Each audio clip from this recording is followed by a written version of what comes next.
Hello everyone, welcome back to my channel.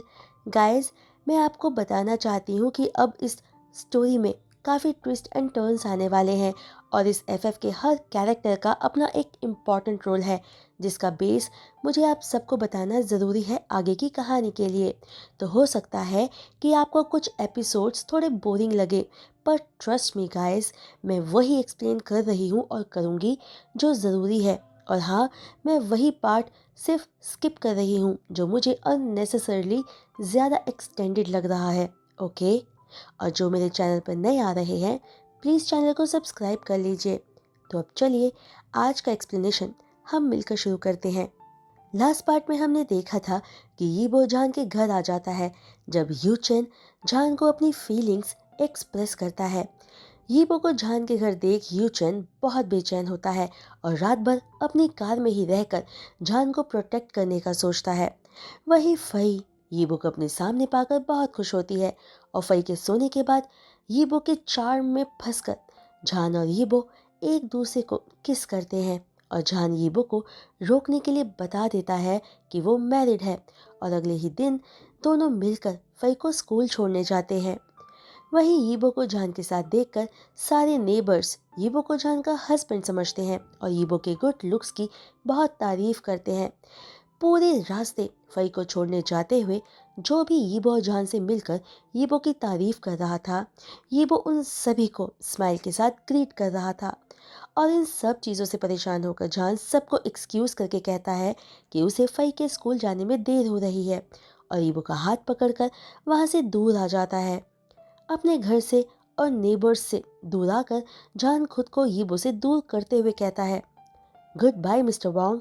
जिस पर यीबो जान को रोकते हुए कहता है, मुझे फई को स्कूल छोड़ने जाने दो। जिस पर जान साफ मना कर देता है ये कहकर कि ऐसा करने की कोई ज़रूरत नहीं। तभी एक वाइट BMW जान के सामने आकर रुकती है और कार की विंडो को नीचे करके यूचेन जान को कार में बैठने को कहता है। यीबो यूचेन को अपने सामने देखकर बहुत अनहैप्पी फील करते हुए सोचता है कि ये हर जगह कैसे पहुंच जाता है। जान यीबो की तरफ देखता है जो उसी की तरफ आ रहा था, जिसे देख जान एक पल के लिए हेजिटेट फील करता है, पर अगले ही पल फई को लेकर यूचेन की कार में बैठ जाता है और जान के बैठते ही यूचेन कार को सुपर स्पीड में वहां से ले जाता है और यीबो उन्हें रोक नहीं पाता। फई को किंडरगार्टन छोड़ने के बाद कार में सिर्फ यूचेन और जान रह जाते हैं। जान कार की सीट पर पीछे की तरफ सिर करके यूचेन को उसे और फई को स्कूल लाने के लिए थैंक्स कहता है, पर यूचेन जान के चेहरे पर उदासी और परेशानी दोनों ही साफ देख पा रहा था, इसलिए जान से पूछता है, जान, क्या तुम मिस्टर वोंग को पसंद करते हो? नहीं, मैं उन्हें पसंद नहीं करता। जान साफ मना कर देता है। पर जान, आज सुबह तुम दोनों एक साथ घर से बाहर आए, उसने कल रात तुम्हारे घर तुम्हारे साथ बिताई, है ना? यूचेन अपने दर्द को दिल में दबाते हुए पूछता है। यूचेन, ऐसा कुछ नहीं है जैसा आप सोच रहे हो। पर एक मिनट, तभी जान को कुछ रियलाइज होता है और वो यूचेन से आगे कहता है, क्या आप सारी रात मेरे घर के नीचे कार में रहे, तभी इतनी सुबह मेरे सामने आ गए? मैं इतना स्टूपिड कैसे हो सकता हूँ? यूचेन, आपको ये सब करने की सच में कोई ज़रूरत नहीं है। मैं आपका और ऐसा नहीं चाहता। जान, मैं तो सिर्फ तुम्हें प्रोटेक्ट करना चाहता हूँ। क्या उसने तुम्हें बुली किया? यूचेन पूछता है, जिस पर जान ना में सिर हिलाकर आगे कहता है, आपने खुद देखा कि वो फई को पसंद करता है और फई भी उसे बहुत पसंद करती है और वो दोनों ही अब एक क्लोज फ्रेंड्स बन चुके हैं। जान से ये सब सुनकर यूचेन को यीबो से जलन हो रही थी कि कैसे जान की लाइफ में यूचेन के बाद आने के बाद भी वो और फई इतने करीब हैं। ये सब सोचते हुए यूचेन जान के साथ लियो ग्रुप तक आ जाता है और वो दोनों पूरे रास्ते और कोई बात नहीं करते। अपने केबिन में पहुंचकर यूचेन सबसे पहला काम यीबो को कॉल करता है, जो यूचेन का कॉल पिक करके बहुत चीयरफुल साउंड करते हुए कहता है, मिस्टर यूचेन, मैं बस तुम्हें कॉल करने ही वाला था, पर पहले तुमने ही कर दिया। जिसे सुनकर यूचेन गुस्से से भरी टोन में कहता है, मिस्टर वोंग, मैं आपको याद दिलाना चाहता हूँ कि आप जान को परेशान मत करो।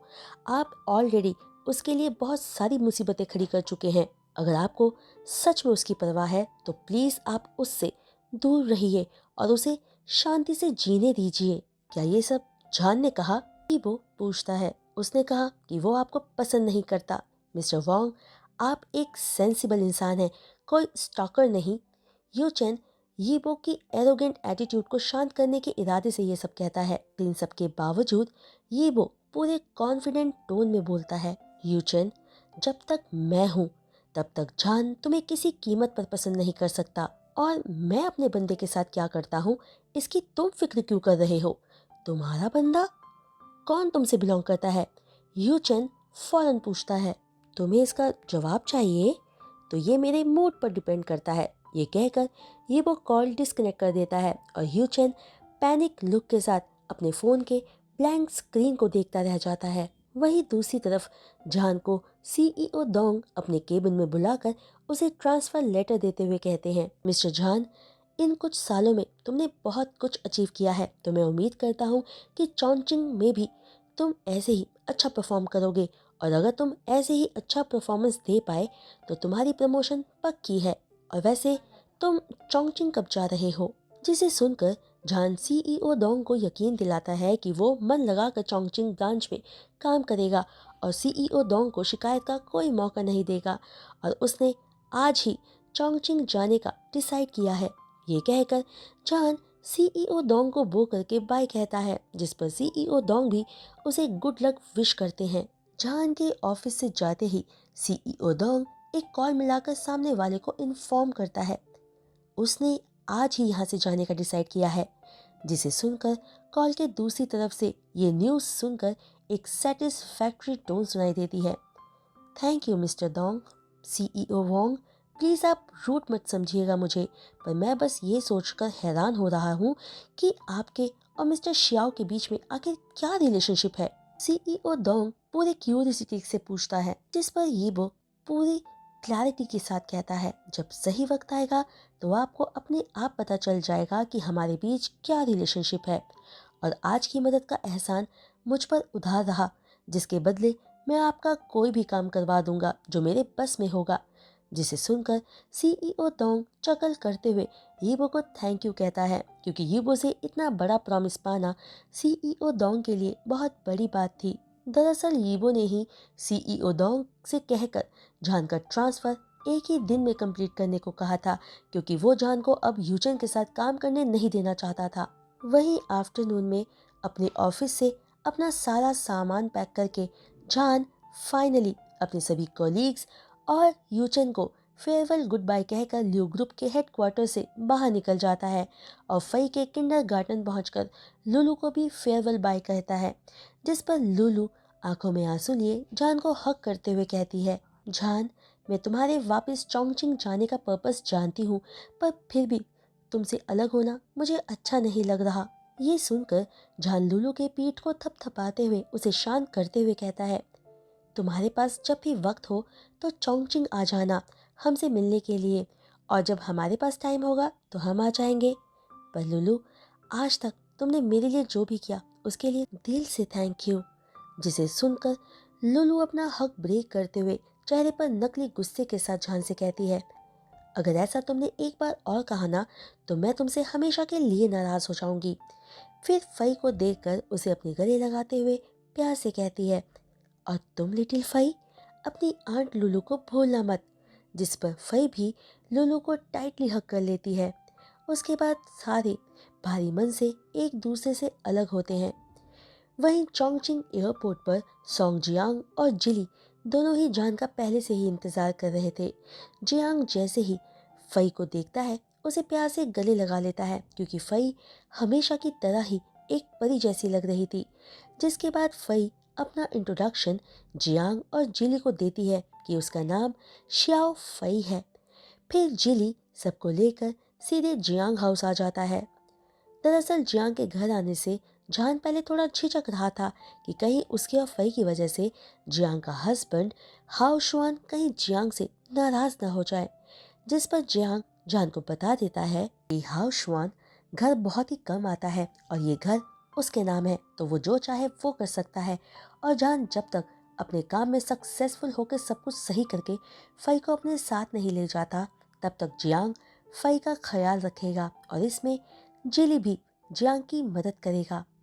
जियांग, जिली और झान जैसे ही जियांग के घर आकर बैठते हैं, नैनी, जिसे जियांग ने फई का ख्याल रखने के लिए काम पर रखा था, सबके लिए पानी और जूस ले आती है, जिसे पीते हुए जियांग कहता है, फई बिल्कुल तुम्हारी तरह दिखती है और बहुत अडोरेबल है।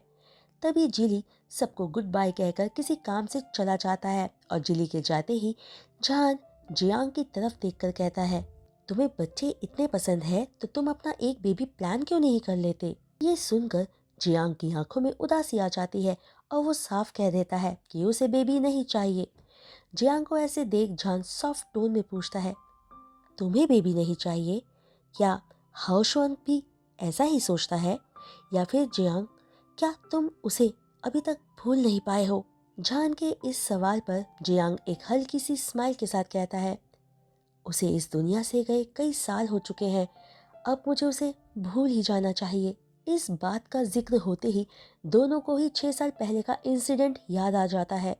जियांग तब सिर्फ 19 साल का था और किसी से बेतहाशा प्यार करता था, जो एक फायर एक्सीडेंट में जलकर मर गया था। जियांग उसे बचाना चाहता था, पर आग इतनी बुरी तरह से लगी थी कि वो कुछ भी नहीं कर पाया और अपनी आंखों के सामने सब कुछ खत्म होते देखा। उस वक्त झान भी जियांग के साथ ही था, जो अकेला जियांग का सहारा बना था। जियांग को उदास देखकर झान माहौल को हल्का बनाने के इरादे से कहता है, अब इन सब बातों को भूल जाओ। हर इंसान को अपने फ्यूचर की तरफ देखना चाहिए और अपनी खुशियाँ जो आज उसके पास है उसे थामे रखना चाहिए। खुशी? तुम्हारे लिए खुशी का क्या मतलब है झान? पैसे से शादी करना या अपने प्यार से? देखो, क्या मैं खुश हूँ और क्या तुम खुश हो? जियांग के इस कड़वे सवाल से जान चुप हो जाता है, क्योंकि उसे भी अपनी असली खुशी आज तक नहीं मिल पाई थी। तभी जियांग एक कड़वी मुस्कुराहट के साथ आगे कहता है, जान, हम दोनों में से कोई भी खुश नहीं है।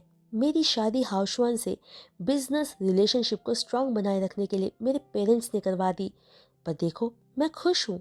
आज मेरे पास बहुत पैसा है और मैं एक आराम की लाइफ जी रहा हूँ। पर जान, अब जब तुम वापस आ गए हो तो इस बार उन सभी चीज़ों को कस के पकड़े रहना जो तुमसे बिलोंग करता है, और अब कोई बेवकूफ़ी दोबारा मत करना। जान जियांग की कही हर बात को समझ रहा था और अच्छी तरह से महसूस कर पा रहा था कि वो अंदर से कितना टूटा हुआ है। इसलिए जान सिर्फ हाँ में सिर हिला देता है।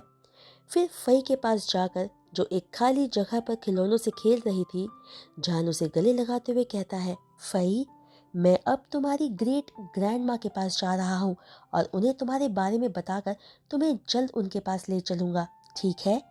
जिसे समझते हुए फई हाँ में सिर हिला देती है। फिर जान फई को उसके फोरहेड पर किस करके श्याओ मेंशन जियांग के ड्राइवर के साथ जियांग की कार में ही चला जाता है, क्योंकि श्याओ मेंशन जियांग के घर से ज्यादा दूर नहीं था और यही वजह थी कि जान ने फई को जियांग के पास रखने का सोचा, क्योंकि जान वहां कभी भी आकर फई को मिल सकता था। जान जब श्याओ मेंशन पहुंचता है, दोपहर के 3 बज रहे थे और सिवाय ग्रैंडमा के घर में कोई नहीं था, तो जान अलीना को उसका लगेज उसके कमरे में ले जाने का कहकर सीधे ग्रैंडमा के पास जाकर एक बच्चे की तरह कहता है, ग्रैंडमा, देखो मैं वापस आ गया, क्या आपने मुझे मिस किया? जिस पर ग्रैंडमा जान को देखकर खुश होते हुए कहती है, बिल्कुल, मैं अपने जान को बहुत मिस कर रही थी और अब मैं खुश हूँ कि तुम वापस आ गए। जिसे सुनकर जान ग्रैंडमा के फोरहेड पर किस करते हुए उन्हें बताता है कि उसने अब चोंगचिंग में ट्रांसफर ले लिया है और उसे अपनी ग्रैंडमा को छोड़कर अब नहीं जाना पड़ेगा। जान की बात सुनकर ग्रैंडमा बहुत ज्यादा खुश हो जाती है और जान को उनकी खुशी के लिए ब्लाइंड डेट पर जाना शुरू करने के लिए कहती है। ग्रैंडमा की बात सुनकर जान एक स्माइल के साथ ग्रैंडमा से कहता है, ठीक है, पर अभी मुझे अपना सारा सामान अरेंज करने के लिए जाना है, मैं बाद में आपके पास आता हूँ। जिस पर ग्रैंडमा ठीक है कहती है। बाद में अपने रूम में जाकर जान सारा सामान लगेज से निकालकर उनकी जगह पर रख देता है और शावर के बाद एक न्यू सेट ऑफ क्लोथ्स पहनकर एक पेपर बैग के साथ नीचे लिविंग रूम में आ जाता है, जहां ग्रैंडमा टीवी देख रही थी कि तभी लिंग जियाओ के साथ जिंगतोंग भी लिविंग रूम में एंटर करती है और जान को वहां देखते ही दोनों के चेहरे की हंसी गायब हो जाती है और जिंगतोंग के मुंह से निकल जाता है, तुम वापस क्यों आए? तभी जिंगतोंग को अपने हाथ पर लिंग जियाओ के हाथ का प्रेशर महसूस होता है और वो रियलाइज करती है कि जान से ये कहते हुए उसकी टोन ऊंची थी। तभी जान ग्रैंडमा के पास आकर बैठते हुए कहता है, ये मेरा घर भी है और मैं बाहर बिजनेस ट्रिप पर गया था। मैं ठीक कह रहा हूं ना ग्रैंडमा? जिंगतोंग, एक माँ होकर तुम ऐसी बकवास कैसे कर सकती हो? ये कोई तरीका है अपने बेटे से बात करने का? ग्रैंडमा जिंगतोंग को बहुत अच्छे से डांटती है, जिस पर जिंगतोंग कोई जवाब न देकर नीचे सिर झुकाए लिंग जियाओ के साथ अपने कमरे में जाने लगती है कि तभी जान उनको रोक लेता है, ये कहकर कि वो उन सबके लिए गिफ्ट्स लाया है। पर जान के कहने के बाद भी वो दोनों जाने के लिए तैयार दिखती हैं, तो ग्रैंडमा जान की बात पर जोर डालते हुए कहती है, जान तुम्हें बैठने के लिए कह रहा है तो तुम दोनों बैठती क्यों नहीं हो? तभी जियान मिन भी आकर जिंगतोंग और लिंग जियाओ के साथ बैठ जाता है। तीनों ही जान को पसंद नहीं करते थे और उसे देखकर ऐसे फेसेस बनाते थे मानो कोई घोस्ट देख लिया हो। वहीं जान उन तीनों को अनकंफर्टेबल देखकर बहुत खुशी महसूस कर रहा था। वो तीनों जितना जान को नापसंद करते थे, जान उतना ही उनके पास रहता था। फिर सबके बैठते ही जान सबको गिफ्ट्स देता है, यहाँ तक कि अलीना को भी।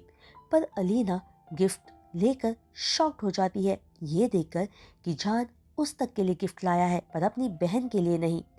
तभी जान इनोसेंट लुक के साथ कहता है, ओह लिंग जियाओ, मैंने तो तुम्हारे लिए कुछ खरीदा ही नहीं क्योंकि मुझे लगा कि तुम यहाँ होगी ही नहीं। जिस पर लिंग जियाओ इस बात का फायदा उठाते हुए कहती है, कोई बात नहीं, मुझे जो भी कुछ चाहिए होता है डैरन मुझे ला कर देता है क्योंकि वो मुझसे बहुत प्यार करता है। हाँ याद आया, मैं डैरन से बीजिंग में मिला था। हम दोनों ही एक ही होटल में रुके थे और हम दोनों की मुलाकात लिफ्ट में हुई थी, जहाँ मैं भीड़ की वजह से बस गिरने ही वाला था कि उसने हाथ देकर मुझे बचा लिया। जान जानबूझकर ये बात बड़ा चढ़ाकर बताता है। वही जान की बात सुनकर लिंग जियाओ के फेस के एक्सप्रेशंस बदल जाते हैं, जिसे वो कंट्रोल करते हुए कहती है, डेरन मेरे लिए लॉयल है और मुझे बहुत प्यार करता है और जान को अपना ब्रदर मानता है, तो इसमें कोई बड़ी बात नहीं। मैं बस अब ये चाहती हूँ कि मेरे भाई को भी उसका राइट पर्सन मिल जाए। जिस पर ग्रैंडमा सबको यकीन से कहती है कि वो जान के लिए खुद एक अच्छा लाइफ पार्टनर ढूंढेगी जो जान को हमेशा खुश रखेगा। जिसके बाद ग्रैंडमा जान का हाथ थामकर कहती है, जान ये सब तुम मेरे ऊपर छोड़ दो। जिस पर जान ग्रैंडमा से कह देता है कि वो अपनी ग्रैंडमा की खुशी के लिए वो जैसा कहेंगी वैसा करेगा। जिससे खुश होकर ग्रैंडमा जान को उन्हें डिनर के लिए डाइनिंग रूम में ले जाने को कहती है और उन दोनों के जाते ही लिंग जियाओ कहती है, मॉम डैड आपको जल्दी ही कोई लड़का जान के लिए ढूंढना होगा क्योंकि अगर ग्रैंडमा ने जान की ब्लाइंड डेट शुरू करवा दी तो बहुत गड़बड़ हो जाएगी और हम उसे इतना एरोगेंट बनने नहीं दे सकते। तुम शांत हो जाओ, हम सब अरेंज कर लेंगे। ये कहते हुए जिंग तांग जियान मिन की आंखों में देखते हुए आगे कहती है, हमें बस उसे यकीन दिलाना है कि हमने उसे एक्सेप्ट कर लिया है ताकि वो बिना किसी शक के हमारी बात मानने लगे।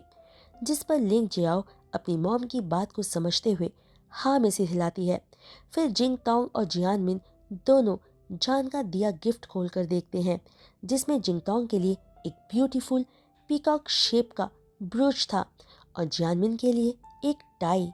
फिर तीनों उठकर डाइनिंग रूम की तरफ चले जाते हैं। वहीं डाइनिंग रूम में अपनी जगह बैठकर जिंगतोंग एक ब्यूटीफुल स्माइल के साथ जान की तरफ देखकर कहती है, जान हमने तुम्हारा गिफ्ट देखा और हमें वो बहुत अच्छा लगा। इतने दिल से हमारे लिए गिफ्ट लाने के लिए थैंक यू। वहीं जियानमिन भी सॉफ्ट टोन में अपने फादर के कैरेक्टर को निभाते हुए कहता है, जान प्लीज अपनी मॉम और मुझे माफ कर दो, हम गलत थे। दोनों के एकदम से बदले हुए बिहेवियर को देखकर ग्रैंडमा थोड़ी हैरान होती है, पर फिर उसके बारे में ज्यादा ना सोचते हुए नजरअंदाज कर देती है। वही जान अपने फॉर गिविंग नेचर के चलते अपने पेरेंट्स के बिहेव में कोई फॉल्ट नहीं निकाल पाता और उनके इतने प्यार से बात करने पर बहुत अच्छा महसूस करते हुए कहता है, मैं आपको कैसे ब्लेम कर सकता हूँ? आप दोनों की वजह से मैं इस दुनिया में हूँ, जिसके लिए मैं हमेशा आपके लिए ग्रेटफुल रहूँगा। मैं बस अब सब ठीक करना चाहता हूँ और आप दोनों को अच्छे से समझता हूँ। पर असलियत में जान नाटक कर रहा था और ये सब कहते हुए उसे डिस्गस्टेड फील हो रहा था और वो खुद पर ही हैरान हो रहा था कि वो ये सब बकवास इतनी नेचुरली कैसे अपने मुंह से बाहर निकाल सकता है। फिर डिनर के बाद जान ग्रैंडमा को उनके रूम में सुलाकर जैसे ही अपने रूम की तरफ सेकंड फ्लोर पर आता है, लिंग जियाओ जान को रोककर वार्निंग टोन में कहती है, श्याओजा, मैं तुम्हें वार्न कर रही हूँ कि डैरेन को सिड्यूस करने का सोचना भी नहीं, क्योंकि इसका कोई फायदा नहीं होगा। वो सिर्फ मुझे प्यार करता है। मैंने तुम्हें ये क्या बता दिया कि डैरेन ने मेरी हेल्प की थी, तुम इतना बेचैन हो गई? शाओ लिंग जाओ, मैं भी तुम्हें वार्न करता हूँ कि जो भी तुमने मुझसे छीना है मैं वो सब वापस लूँगा, और जितना मैंने सफ़र किया था उससे दुगना तुम करोगी। और वैसे भी मुझे उसे सिड्यूस करने की कोई ज़रूरत नहीं, क्योंकि वो खुद था जिसने मेरी अपनी मर्जी से मदद की थी, जान कहता है। जिसे सुनकर लिंग जियाओ को यकीन नहीं होता कि तभी डैरेन लिंग जियाओ को लेने वहाँ पहुँच जाता है, पर उसकी चलने की स्पीड जान और लिंग जियाओ को एक साथ एक दूसरे के सामने खड़ा देख धीमी हो जाती है। फिर जल्दी से चलकर वो लिंग जियाओ का हाथ पकड़कर कहता है, लिंग जियाओ चलो घर चलते हैं। पर लिंग जियाओ डैरेन को रोकते हुए पूछती है कि वो उसके लिए कोई गिफ्ट लाया या नहीं, जिस पर डैरेन कहता है कि वो ये कैसे भूल सकता है। फिर लिंग जियाओ इनोसेंटली पूछती है, आप ब्रदर के लिए कुछ नहीं लाए? जिस पर डैरेन कहता है कि वो जान के लिए कुछ क्यों लाएगा, जिस पर लिंग जियाओ कहती है, वो भी हमारी फैमिली है, तो जो भी मेरा है मुझे अपने भाई के साथ शेयर करना चाहिए, तो मैं अपना गिफ्ट भाई को देना चाहती हूँ। लिंग जियाओ की बात सुनकर डैरेन नाखुश होते हुए कहता है, तुम्हारा जो भी है तुम वो शेयर करना चाहती हो, तो क्या तुम मुझे भी शेयर करने का सोच रही हो? फिर डेरेन अपनी बोहे सिकोड़े लिंग जियाओ को देखते हुए आगे कहता है, जो भी तुम्हारा है वो तुम ऐसे ही किसी को नहीं दे सकती, क्योंकि हर कोई तुम्हारी काइंडनेस के लायक नहीं है। जिस पर लिंग जियाओ इनोसेंट बनते हुए कहती है, ऑफ कोर्स तुम सिर्फ मेरे हो और मैं तुम्हारी बात समझ गई। फिर लिंग जियाओ जान की तरफ देखकर बोलती है, ब्रदर सॉरी, अगली बार मैं आपके लिए गिफ्ट ले आऊंगी, आप प्लीज़ नाराज़ मत होना। लिंग जियाओ ये सब कहकर सोचती है कि जान कोई तमाशा तो ज़रूर करेगा, पर अगले ही पल जान एक स्माइल के साथ कहता है, मैं नाराज़ कैसे हो सकता हूँ। तो गाइज़ आज का ये वीडियो एक्सप्लेनेशन मैं यही रोकती हूँ और उम्मीद करती हूँ कि आप सबको आज का ये वीडियो एक्सप्लेनेशन पसंद आया होगा। तो अगर आप सबको आज का वीडियो एक्सप्लेनेशन पसंद आया हो तो वीडियो को एक लाइक, चैनल को सब्सक्राइब और बेल आइकन को हिट करना प्लीज़ बिल्कुल मत भूलिएगा। और हाँ गाइज़, मेरी आवाज़ को नॉर्मल होने में थोड़ा टाइम लगेगा, तो प्लीज़ मेरी वॉइस से अगर आपको कोई प्रॉब्लम हो रही हो तो प्लीज़ उसे इग्नोर कीजिएगा। तो आज के लिए बस इतना ही। मैं जल्द लौटूंगी न्यू वीडियो एक्सप्लेनेशन के साथ। तब तक के लिए बाय।